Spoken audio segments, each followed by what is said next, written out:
Salam alaikum et bienvenue à tous dans ce nouvel épisode de mes bricolos. J'aime bien faire cette intro. Et épisode numéro 23. Épisode numéro 23 qui est en fait qui fait partie d'une série de vidéos où on parle de cet événement très important qui est la keynote d'Apple qui a eu lieu ce mardi 20 avril. Je dis événement très important parce que Apple quand même est connu pour proposer des objets et des créations très innovantes, et quand on est designer, quand on est créateur, c'est vrai que c'est intéressant de voir l'innovation pour Apple, c'est quoi? Quelles sont les dernières innovations? Vers quelle logique il s'oriente? Quelle est la logique d'innovation dans laquelle il s'oriente? Et c'est intéressant de le faire avec toutes les marques. Mais Apple est une marque quand même très importante et connue et réputée pour l'innovation et la création. Et dans l'épisode numéro 22, donc je vous encourage à aller la voir parce que c'est intéressant, c'est un lien, on parlait justement d'AirTag et de l'Apple TV. Donc AirTag, qui est ce nouveau système qui est en fait un système qui permet de savoir où sont vos objets, où sont vos clés, etc. C'est un petit truc qui vient se mettre dessus. Et on se posait la question justement de l'idée, parce que c'est un tracker, donc de l'idée de la sécurité, de la liberté individuelle. Est-ce qu'on ne va pas l'utiliser pour suivre des personnes, etc. Donc c'est intéressant, et d'ailleurs on aborde le sujet dans cette vidéo et on en discute un petit peu. Et aussi sur l'Apple TV, alors là c'était ironie du sort, puisque dans l'épisode 19 j'en parlais, mais de la télécommande de l'Apple TV qui était une catastrophe, et on parle de cette nouvelle Apple TV et de cette nouvelle télécommande finalement. Et là dans cet épisode, donc on va parler des derniers iMac. Et en fait, on pourrait croire que finalement, sur ces derniers iMac, il n'y a pas une grande innovation, mais en fait, si on regarde bien, c'est vraiment très intéressant. Et ça fait partie, moi je trouve que des innovations qui ont été présentées pour cette keynote, je trouve que c'est une des innovations les plus intéressantes. Et donc, c'est vraiment le dernier iMac. Je lance la vidéo d'introduction qui est très impressionnante, où justement, on remarque une chose. Et la première chose qu'on remarque, c'est la couleur. Et ça me plaît vraiment, de la couleur, et aussi que c'est très fin. Alors, on va d'abord aborder l'iMac, c'est-à-dire l'histoire de l'iMac. Et là, c'est très intéressant. Et regardez, je vais disparaître. Voilà, pour laisser place à l'image et pour qu'on puisse la voir en entier. J'ai refait la vidéo plusieurs fois, rien que pour m'enlever de la... Vous imaginez un petit peu, mais comme ça au moins on voit bien l'image. Et c'est vrai que l'iMac, donc en 98, moi j'avais 18 ans, est arrivé. Et ce qui était très intéressant, c'est qu'on connaissait déjà Apple pour leur côté innovation, création. On connaissait déjà leur qualité dans l'innovation. Mais il y avait, ils étaient en train de passer vraiment un sale moment entre 92, 94 et 98. Ça s'était complètement effondré. Steve Jobs était parti. Là, il venait juste de revenir. Et on connaît l'histoire avec Jonathan Ive qui a joué son dernier coup de carte en disant là, c'est le tout pour le tout. Je vais présenter mes créations directement à Steve Jobs. Et s'il n'aime pas, je quitte Apple. Et en fait, Steve Jobs, quand il a vu les créations de Jonathan Ive, donc ça, c'est aussi un peu le mythe, hein. Après, savoir si c'est vraiment ce qui s'est passé. De toute façon, il y a plein de gens qui en parlent. Quand il a vu les créations de Jonathan Ive, il a tout arrêté. Il a dit on se concentre là-dessus et on va développer ça. Et pourquoi il a été très intelligent de faire ça? Parce que moi, je dis il y a deux grandes innovations chez Apple, et plus importantes que l'HomePod, que l'HomePod, ils ont arrêté, que l'iPod, c'est justement l'iMac et l'iPhone. Ce qui est intéressant avec l'iPhone, c'est que ça, c'est un acquis en 2007, c'était incroyable. Mais l'iMac, très très intéressant, et on remarque pourquoi, parce qu'à l'époque, en 98, donc là vous voyez ma souris bouger, mais en 1998, les ordinateurs c'était des boîtes noires qui étaient absolument dégueulasses. Et quand en 98 est arrivé l'iMac, c'était une fleur, c'était super coloré, c'était absolument magnifique, c'était vraiment incroyable. Et d'ailleurs, je remets ma petite vidéo, mais il y a l'Aventure Apple qui a fait un très très bel article sur l'histoire de l'iMac, et qui justement montre, là on voit vraiment bien avec cette photo-là, je peux redisparaître un petit peu histoire de vous montrer, vous voyez plus précisément cette photo, mais avec cette image-là, on se rend compte bien de la beauté de l'objet. Je vous parle de ça, c'était 98, hein, on était habitué à des ordinateurs, je vous dis, c'était des caisses noires, c'était dégueulasse, ça donnait pas envie. Alors Microsoft 95 existait, mais c'était vraiment les débuts, c'était l'OS qui était, c'est-à-dire le système d'exploitation de Microsoft qui était quand même bien fait, mais je veux dire, en dehors de ça, la machine en elle-même, c'était absolument pas, on n'avait pas envie de l'utiliser, quoi. On n'avait pas, c'était vraiment un truc, qui donnait pas envie, quoi. C'était pas quelque chose de facile. Et là, Apple arrive en 98 avec ses iMac, c'était magnifique. Moi, je me rappelle, mon oncle au Maroc en avait acheté un, je crois que c'était le bleu qu'il avait acheté, et il était posé au milieu du salon. C'est-à-dire, on est arrivé, alors ça faisait du boucan parce que le ventilo, quand même, faisait un peu de bruit. Et quand il démarrait, il y avait un son très particulier, on entendait les disques durs gratter et tout, mais il avait mis au milieu de son salon parce que c'était beau, c'était élégant, c'était futuriste à l'époque, ce genre de truc avec ces caissons transparents, bleus, colorés, c'était magnifique. Et là, on a ce site qui est très bien fait, qui raconte l'histoire de ces iMac, 99, 2000, etc. Et après, on remarque une chose, c'est qu'après 2000, on est tombé dans un design, et là, je reviens sur la photo parce que c'est intéressant, et j'ai plus besoin de m'enlever parce on passe maintenant sur 2002, 2004 et tout ça, et alors il manque celui qui a été fait, qui a été proposé en 2017, mais qui est quasiment le même que celui de 2012. C'était juste que technologiquement, il y avait une évolution, mais si on remarque, depuis 2000, les iMac étaient très similaires. C'est-à-dire qu'au niveau du design, on était vraiment sur des trucs, c'était gris, blanc. L'iMac de 2017 était noir mat, mais on était sur un système, donc on avait changé de forme. C'était plus le gros caisson, mais ça c'est normal parce que les écrans LCD arrivaient. Donc on était sur des écrans fins, etc. Mais voilà, dans lequel tous les composants étaient à l'intérieur de l'écran, et on a eu cette ligne d'iMac. Qui était très beau, toujours très élégant. D'ailleurs, on pourrait regarder, je mettrai le lien de la vidéo sur Dieter Rams, où on voit l'inspiration Braun dans ces iMac-là de 2004 notamment. Mais on voit l'évolution, ça n'a pas beaucoup changé en termes de design. Et on a perdu quelque chose qu'on remarque très bien dans cette photo, c'est la couleur.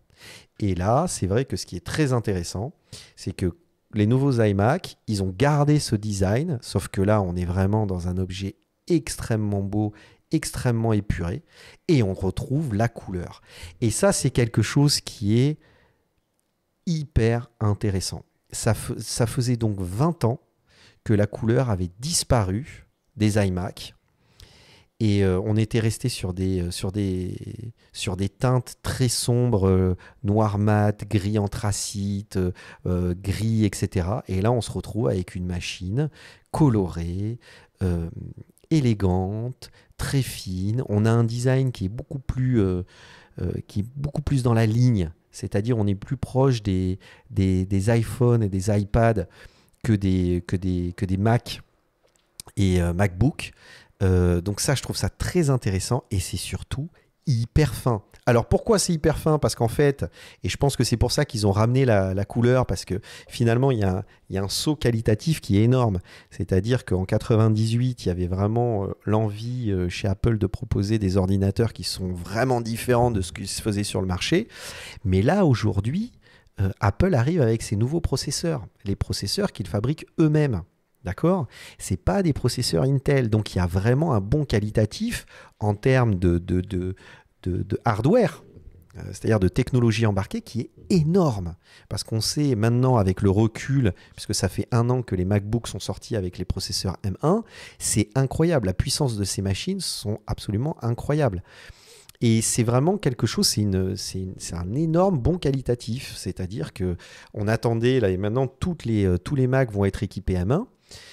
Et on se retrouve avec cet iMac qui, lui, est équipé avec un processeur M1 et qui permet d'avoir une machine très fine, puisque tous les éléments techniques, c'est-à-dire processeur, carte graphique, RAM, etc., sont contenus dans ce processeur M1.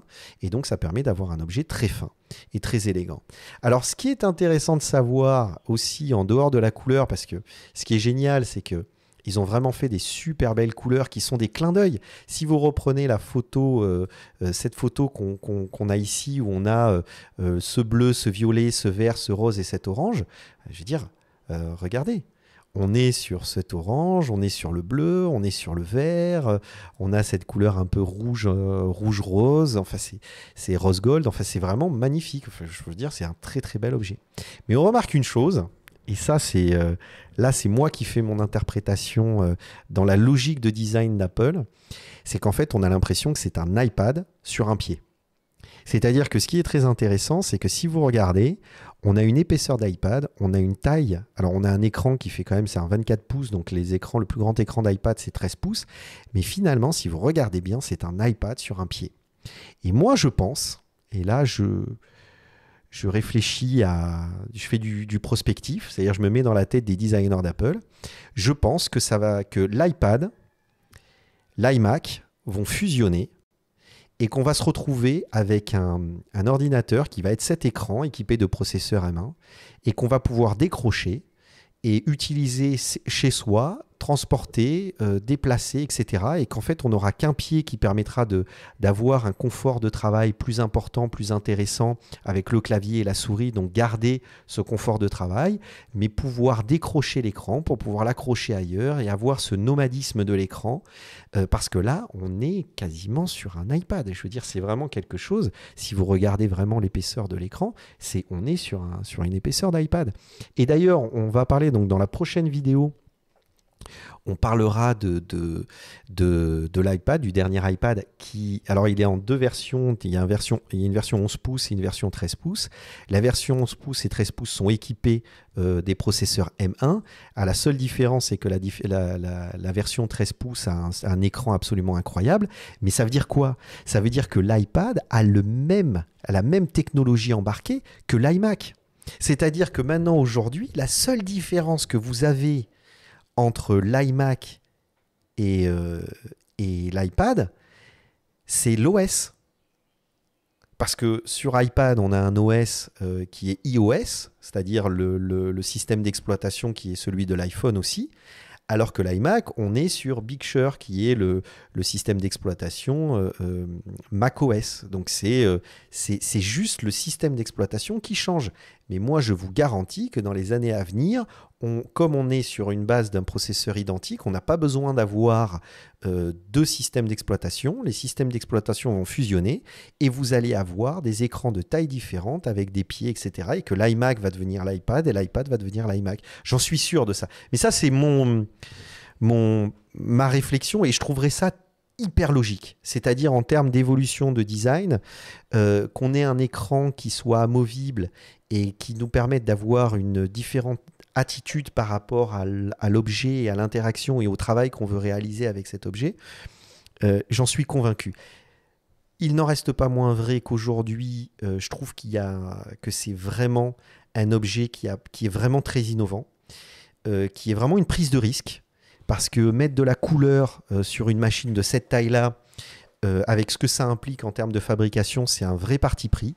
Mais je pense que Apple ils sont très confiants parce qu'ils ont vu le succès des MacBooks, le MacBook Air et le MacBook équipés en M1.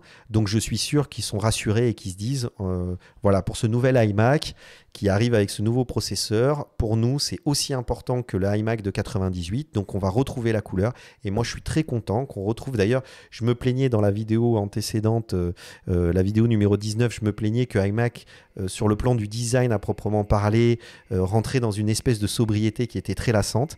Et bien là, je suis content de remarquer que ils ont fait un vrai effort et qu'il y a non seulement l'objet est beau, il a l'air très fonctionnel, très bien pensé. Je ne vais pas parler du câble, des connectiques, mais c'est très bien fait. Je vous laisserai voir la vidéo. D'ailleurs, on va terminer cet épisode de mes bricolos avec la vidéo parce que c'est toujours hyper bien fait. Mais on est sur un objet qui est très beau dans un intérieur. Moi, je trouve ça magnifique. Ça donne vraiment envie. Je vous jure que ça donne vraiment envie. Alors, je vais juste montrer le début de cette vidéo où il montre le dernier iMac. Vous pourrez la regarder, mais encore une fois, ce qui est super avec Apple, c'est la qualité des vidéos qui sont faites. C'est-à-dire que en tant que designer et créateur, que vous soyez architecte, c'est pour ça que je dis toujours créateur, parce que designer, c'est un métier de la création, mais vous êtes architecte, designer graphique, etc. C'est toujours hyper intéressant de voir la façon dont Apple présente ses produits et ça donne des idées quand vous êtes avec vos clients et que vous avez envie de présenter vos créations. Mais c'est intéressant de voir comment ils font. Alors, on n'a pas les mêmes moyens, bien évidemment, mais ils ont une façon de présenter l'objet qui est très intéressant, où ils mettent l'utilisateur en avant. Ils mettent la dimension, regardez cette image, ils mettent l'humain et l'objet disparaît au profit de l'usage du groupe, de la communauté, de l'interaction entre les gens, les individus, etc. Donc ils parlent de tout ça et je vous laisserai regarder cette vidéo, mais je trouvais ça très intéressant de vous présenter l'iMac et de vous le présenter de cette façon-là, parce que vraiment c'est quelque chose qui est pour moi une des plus grandes innovations, si ce n'est la plus grande innovation de cette keynote. L'iPad, c'est vraiment pour nous en tant que designers, c'est-à-dire que dans la prochaine vidéo, qui arrivera donc ce mercredi, enfin mercredi, là on est vendredi, donc mercredi prochain, on va parler de l'iPad parce que pour les créateurs, donc quand je parle des créateurs, c'est-à-dire, parce que c'est vraiment l'iPad Pro, hein, architecte, designer, photographe, designer graphique, etc. Là, c'est absolument incroyable. C'est-à-dire, si vous doutiez de l'outil de cette... Moi je vais l'acheter, c'est clair, parce que là, il y a un bond qualitatif qui est énorme. Avoir mis un processeur M1, c'est un game changer, comme disent les Anglais. Alors, vous avez remarqué que j'ai un accent absolument incroyable. Mais c'est absolument formidable, là, ce qu'ils ont fait sur l'iPad. Mais c'est plus orienté pour les pros. Là, l'iMac, c'est le consommateur lambda, quoi. Et ce qui est très intéressant, c'est que c'est un objet qui est très beau. Moi, je pense que là, on arrive vraiment à un moment... j'étais plutôt... même le dernier iPhone, je n'étais pas super motivé. Je trouve que mettre un écran 60 Hz quand tout le monde est équipé en 120, au moins tu vas jusqu'à 90, mais tu t'abandonnes le 60, quoi. Je trouvais pas ça top, tu vois. Je trouvais que c'était... les mecs, ils n'avaient pas vraiment fait... bon, le design est beau, parce que moi, le côté un petit peu boîte, je préfère que les trucs un peu trop ronds et tout ça, mais ça, c'est des goûts personnels, mais je trouve pas qu'il y avait une grande innovation. Et là, je trouve que cette keynote, avec l'AirTag, avec l'iMac et l'iPad, je trouve que là, et je suis vraiment très content pour l'iMac, parce que là, il y a vraiment quelque chose. Il y a vraiment quelque chose. Donc, je suis content et je trouve qu'il y a une belle évolution en termes d'innovation et de créativité chez Apple, et ça me fait plaisir. Voilà, c'est comme ça, hein, cette histoire de... Alors, n'hésitez pas, on partage la vidéo, on commente, on discute, on donne son avis et tout, parce que c'est aussi ça qui est super intéressant. Et mercredi prochain, la dernière vidéo qui sera très intéressante, et notamment pour les professionnels de la création, sur le dernier iPad qui est sorti. Voilà, pslama à tous et à très vite. Au revoir.